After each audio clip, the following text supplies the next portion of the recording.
Jesus, all the way. I'll forever trust in you. Jesus, all the way. JC24 7.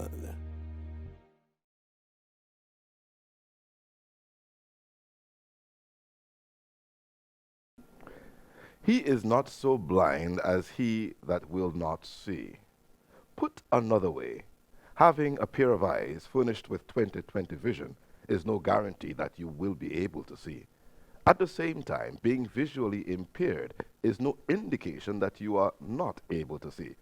As our guest today would reveal, a good friend of mine, the person of Dr. Dexter Thomas, affectionately known as the Prophet, or is it just Prophet? Welcome, sir. Thank you, Pastor. Let's start with that sobriquet that has been assigned to you. Where did that sobriquet come from? Prophet. I was walking in the dark in Aruka. In the dark. In the dark. Interesting. And one of my friends said, "Man, are you prophesying your way?" And the name just stuck. And then as a colporteur, the other twist it is people would say, on Sabbaths he is Prophet. Huh. But from the time the sun sets, he's Profit. Have mercy. So which one do they call you? FIT or?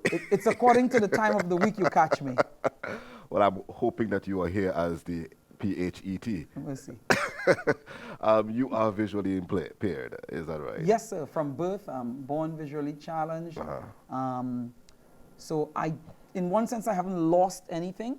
Right. Except, needing to adjust to people's poor expectations and so on and so forth. Okay. How has your life been growing up, though? I'm sure at some point you would have realized that you were not like everybody else. I don't remember the exact age I realized I was blind. Because if you are born a certain way, you would think that's the world. That's how everyone else is. Right. And I think it probably would have been in standard 1. Standard 1 where I couldn't read on the board, even though I sat up front. That would have been that moment of enlightenment. Wow, I'm actually different. Okay. My family has been one of the greatest gifts God could have given to me as a child. They never treated me differently. Is that right? If I would try to break the dishes and blame it on my blindness to get out of work, they would be like, if we should drop $100 on the ground, you would see that, won't you? So they never let me off with anything. So being visually impaired didn't stop you from being one of those stubborn, rude children. No, pretty good kid. Just try to work that blind thing sometimes, which never worked. Never worked. But as you grew up and stuff like that, were there any challenges that you would have faced? I mean, you said from standard 1, you really realized that you were different, I suppose. How did that begin to affect your life, if at all? My learning really took place when I moved to the school for the blind in Santa Cruz. Right. Prior to that, which was like at the age of 7, the most I probably would have gotten to is the alphabet and counting. Okay. And probably identifying letters. Right. But when I got to the school for the blind and I started reading Braille, right, that is where I really took off. Okay. I took off because I hadn't learned anything prior to that, and I was hungry. Right. I was hungry to learn. I was hungry for knowledge. But so the challenge was, as it pertains to school, the challenge was how do they adapt and adjust and teach someone without sight, and they didn't until I got to the school for the blind and my educational pursuits began. Okay, and your educational pursuits led you to earning a doctorate. Definitely. Wow, how was that for you? Man, it's grace. Grace. And it's truly believing that people's opinion of you is not your reality. People's perception of who you should be and could be should not determine and define who you are in your future. So I think really allowing God's word to be my defining to define my purpose. Right.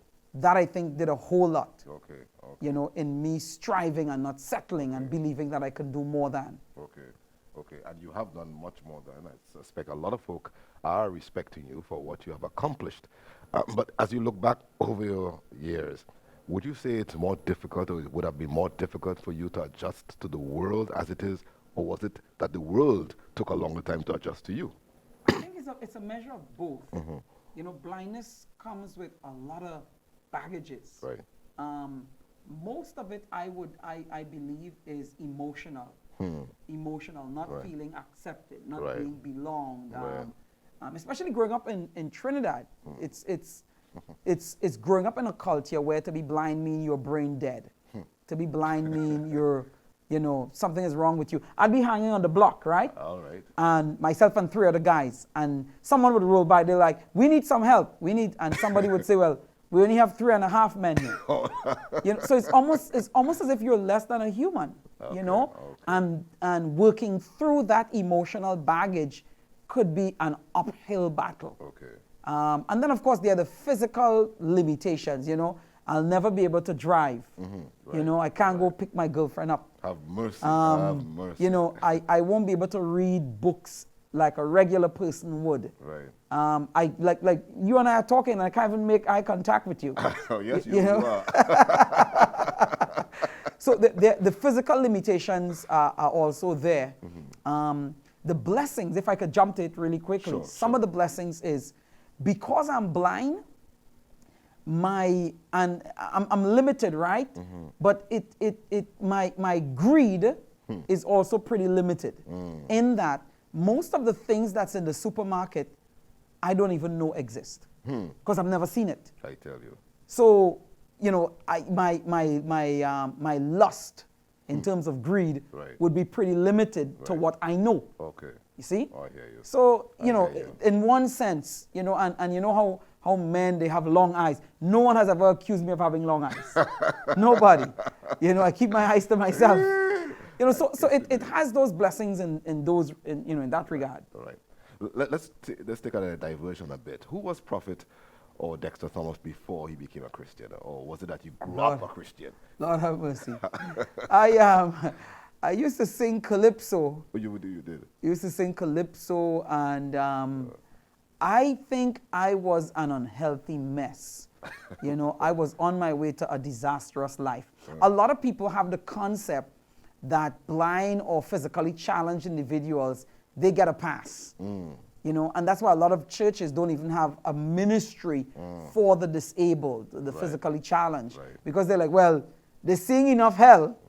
So, I mean, God cannot put them through the same criteria like we are. But physically challenged people, let me tell you, they are as wicked and as bad and as low down as anybody else. They are sinners in need of a savior. Come on now. You know, and I'm so grateful that the grace of God appeared, man, when I was about 17.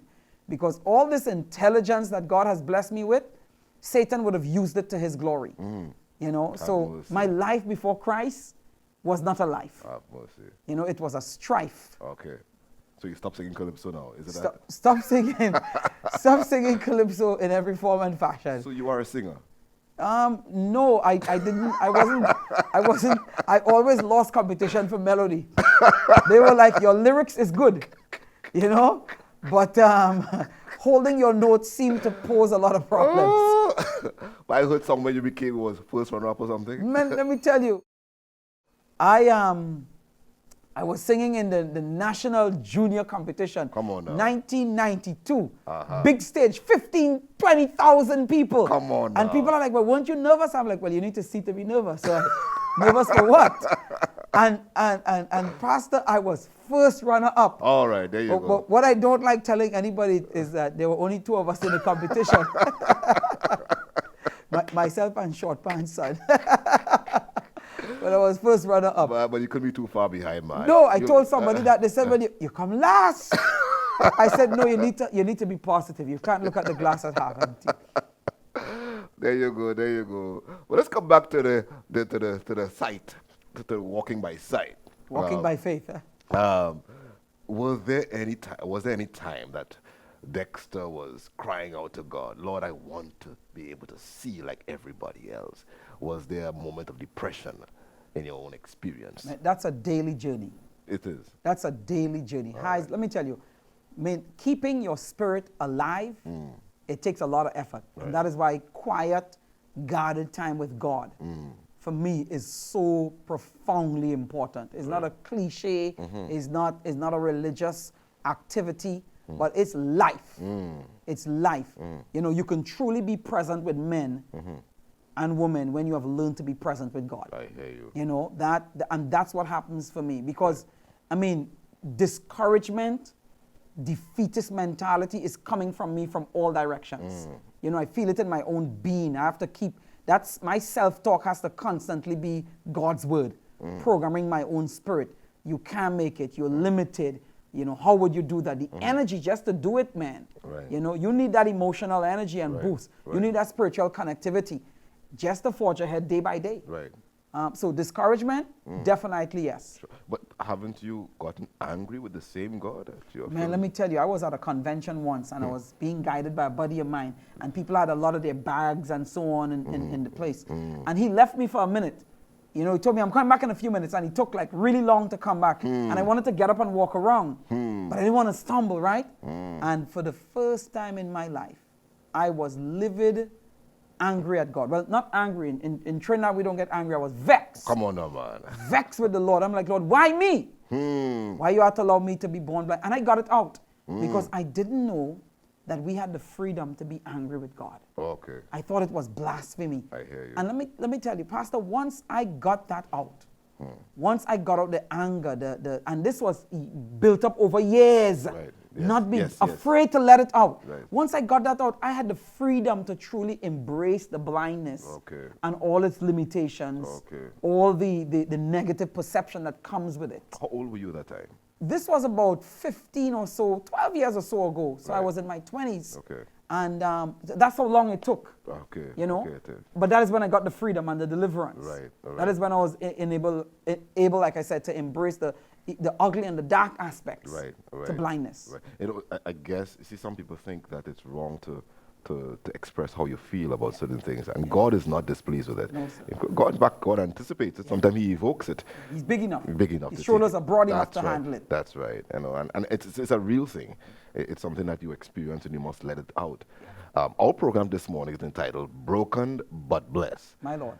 I am not sure if you want to use "but." You might want to say "broken and blessed." Yes, sir.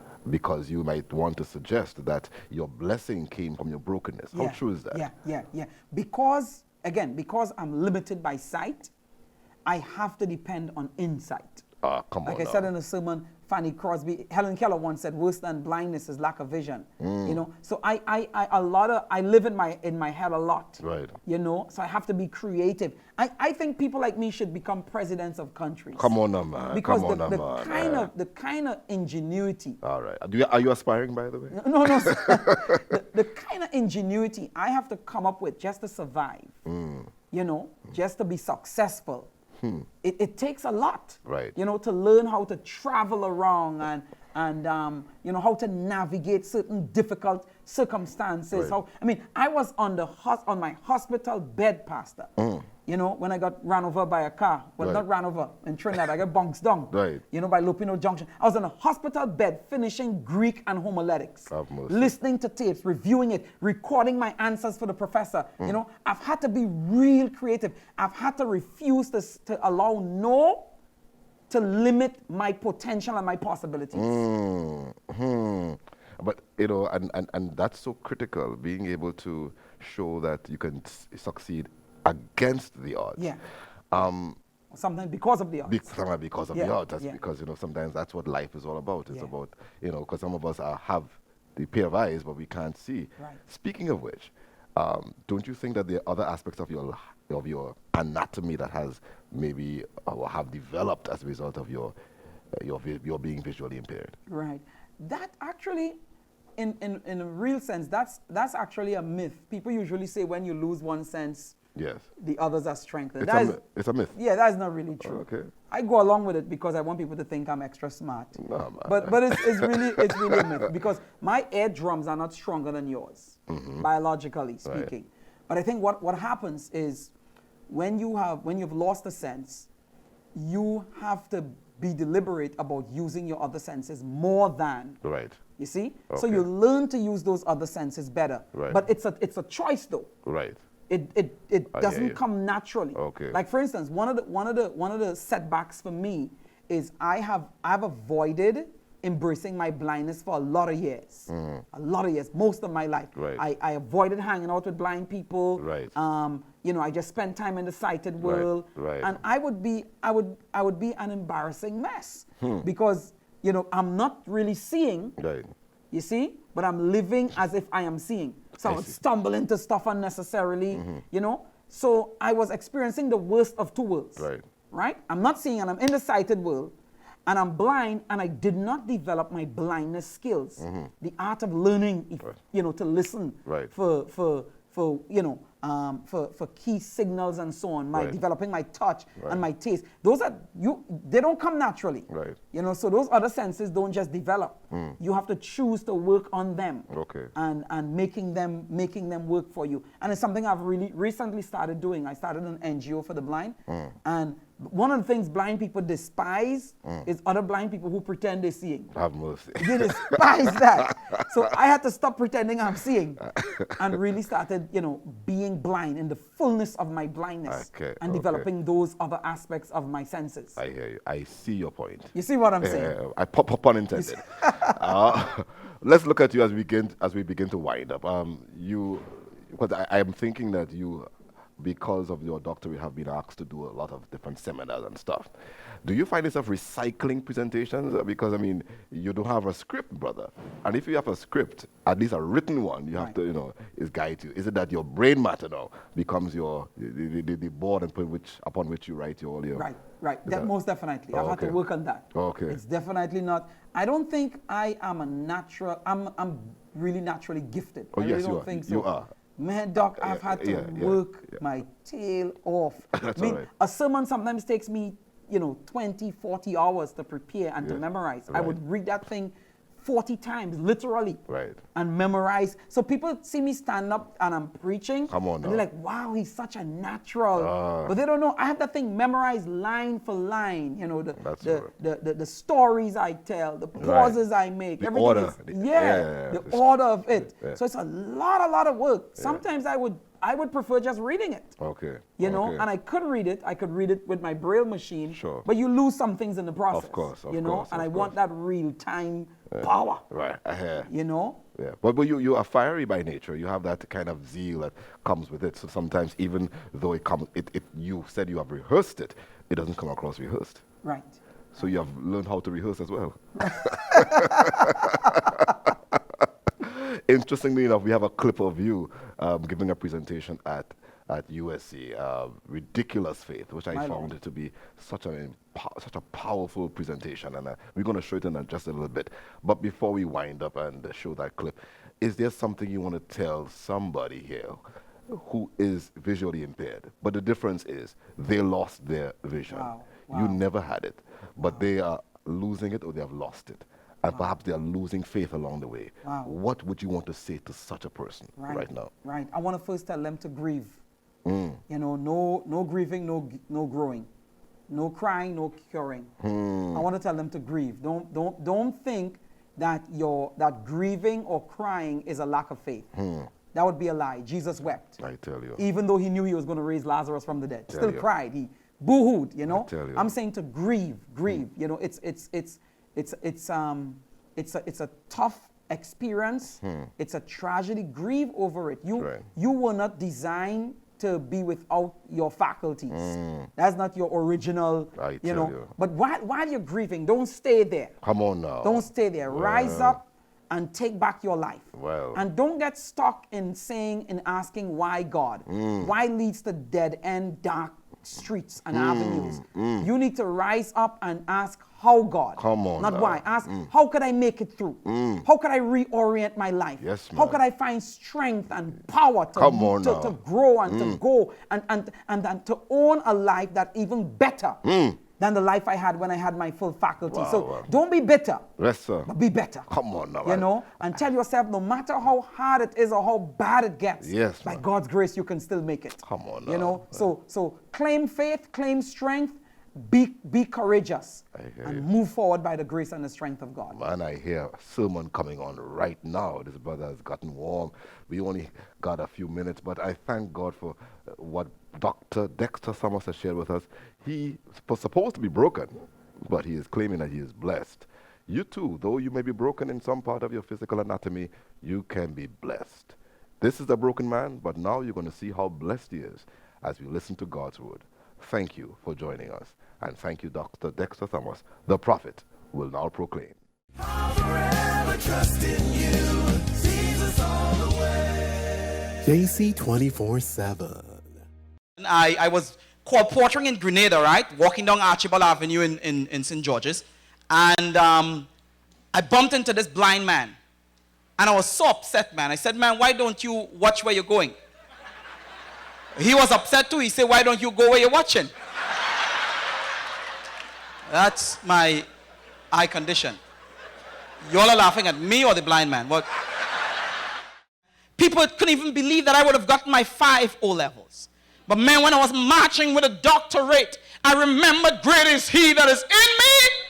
Help me preach than he that is in the world. I mean, one professor told me I couldn't even write a research paper.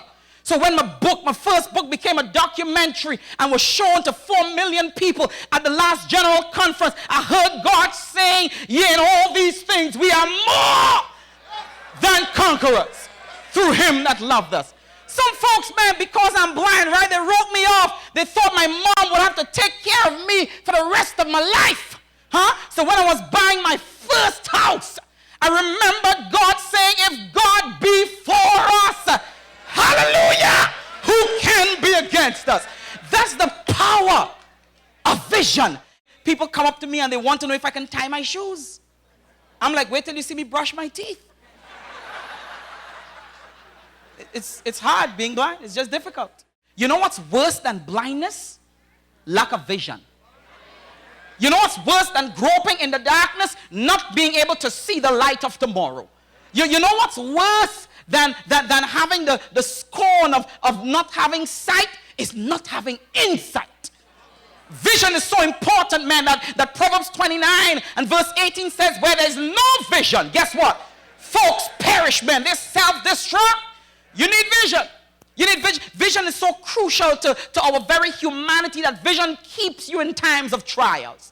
Visions keep you through the tests and the turmoils and the difficulties. Vision keeps you when all else fails, when you have a vision, you can make it by God's grace. I heard the psalmist saying, yeah, though I walk through the valley of the shadow of death, I ain't going to fear no evil. Why? For thy rod and thy staff, they comfort me. He said, man, I'm not sitting in the valley. I'm not lying down in the valley. I'm walking through the valley. I heard him say, weeping, even though it may endure all night, help me somebody, joy. I don't mean to get fiery so early, but I'm excited, right? Joy is coming in the morning. That's vision. That's vision. In order to have vision, you need to know the visionary God. You need to know the God who stood out of nothing and said, let there be light, and the sun came rolling into its orbit. You need to know the God who spoke, and Orion and Pleiades, they stood in place. You need to know that the God that I'm preaching about, the God that will enable you to dream an audacious thing, to think the impossible and the highly improbable. You need to know that God, he's a mountain moving. He's a Red Sea parting. He's a lion taming. He's a fire quenching. He's a demon chasing. He's a water walking God. Need to understand that it's high time that we stop telling God how big our problems are. High time we tell our problems how big our God is. Because that's the God we serve. That's the kind of God we serve. And if you're going to lead this institution to higher heights, from great to excellence, you need to have a God-sized vision. But in order to have a God-sized vision, you need to be connected with that God. And in being connected with that God, family, you need ridiculous faith. You need some ridiculous faith. Ridiculous faith, like the young teenage virgin angel rolled up on her, right? And the angel is like, yo, you're pregnant.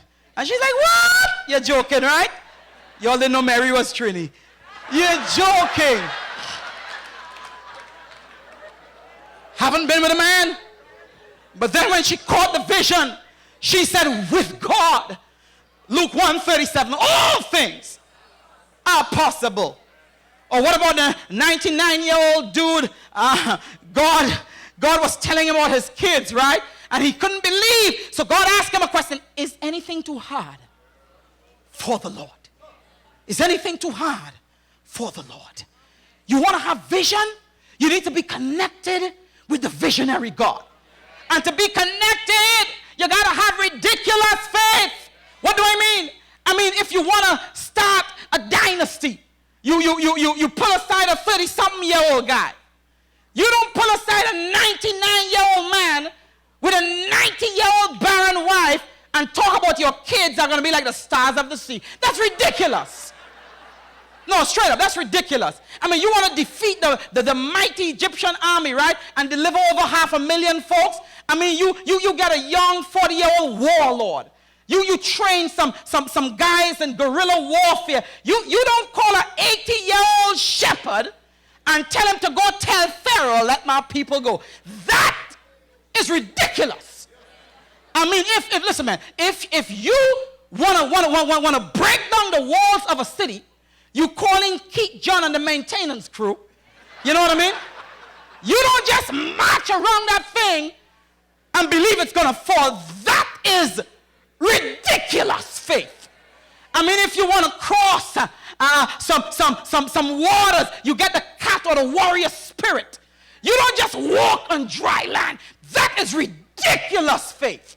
I mean, if you want to feed 5,000 folks, right? You go to Price Mart. You don't pull aside a little boy asking for his cricks and his sardine. No. That is ridiculous faith. That's ridiculous faith. And if you want to have a God-sized vision, you need to know the greatness of our God. You need to know that he's a God that will take little and make much. He's a God that took 5 loaves and 2 fish and fed over 20,000 people. And as I said in the New York chapter, the issue is not your smallness or your weakness, but it's whose hands you're in. I heard some song says, little becomes much. Good God, if the master, if he's in it. Let me tell you, man, a bat in my hands, good God, I'll swing and miss every time. But you put that in the hands of a Brian Lara, it might just get you 400 not up. The issue is not your insignificance or the fact that your enrollment is low, but it's whose hands you're in.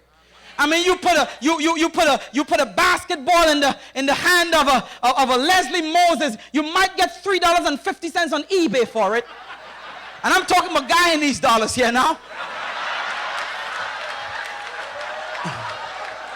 But you put that thing in the hand of a LeBron James, it might just get you an NBA championship. You see, it's not your insignificance, but it's whose hands you're in.